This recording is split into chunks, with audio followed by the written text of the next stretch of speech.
Sir काय सांगाल, पाहिलं गेलं तर सिंपत्ती मिळेल अशी आशा होती, मात्र यावेळेचं चित्र काय सांगाल की एक विशिष्ट गोष्टीला संविधान जाईल अशा प्रकारचं लोकांमध्ये फेक नरेटिव्ह पसरवून आणि ते फेक नरेटिव्ह जे आहे ते आम्ही पुसू शकलो नाही.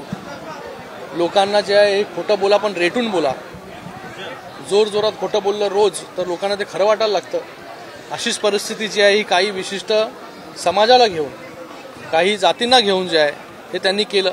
संविधान खतरे में आहे, संविधान जे आहे बचाव, या सगळ्या खोट्या गोष्टी ज्या आहे लोकांपर्यंत पसरवल्या, लोकांपर्यंत घेऊन गेल्या आणि लोकांनी त्याला बळी पडून जे आहे हे मतदान जे आहे इखट्टा मतदान जे आहे हे महाविकास आघाडीच्या उमेदवारांना केलं आणि त्याच्यामुळे जो आहे तो त्यांचा विजय जो हा झाला असेल.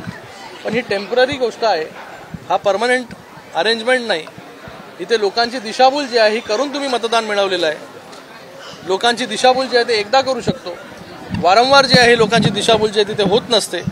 आणि येणाऱ्या विधानसभेला जे आहे हे महायुतीचे जास्तीत जास्त उमेदवार जे आहे निवडून येतील आणि पुन्हा महायुतीचं सरकार जे आहे महाराष्ट्रामध्ये येईल. वरळीमध्ये पण पाहायला गेलं तर मोठ्या प्रमाणात त्यांना जे मत हवं होतं तेवढं मिळालं नाही असं सांगितलं. वरळीमध्ये तर त्यांना अपेक्षा होतं की 40,000पेक्षा जास्त मताधिक्य मिळेल, पण लोकांनी त्यांची जागा जी आहे ती दाखवून दिली. तिथे फक्त 6,000 मताधिक्यांवरती ते आले.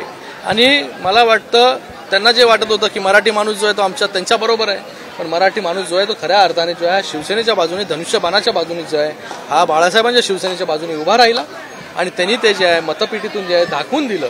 आणि म्हणूनच 19% जो वोट शेअर आहे जे मतदान शिवसेनेला पडायचं त्याच्यातून 14.5% जे आहे हे मतदान जे आहे खऱ्या शिवसेनेला, धनुष्यबाणाला इथे पडले. आपण जर बघितलं त्यांच्या लोकांनी केले असतील, त्यांच्याच लोकांनी जे आहे कुठे कुठे जे आहे पैसे वाटण्याचं काम जे आहे ते चालू आहे त्यांचं. मला वाटतं ते त्यांच्या लोकांना जर सांगितलं जे आता उभे आहेत कुठल्या कुठल्या मतदारसंघामध्ये तर ते बरं होईल. शेवटचा प्रश्न, वरळीत कमळ फुलणार नाही असं आदित्य ठाकरे म्हणाले, काय सांगतात? आता ते बघा, पुढच्या वेळेस वरळीमध्ये ते उभं राहतात का नाही तोच एक मोठा प्रश्नचिन्ह आहे. का दुसरा मतदारसंघ शोधतात घाबरून.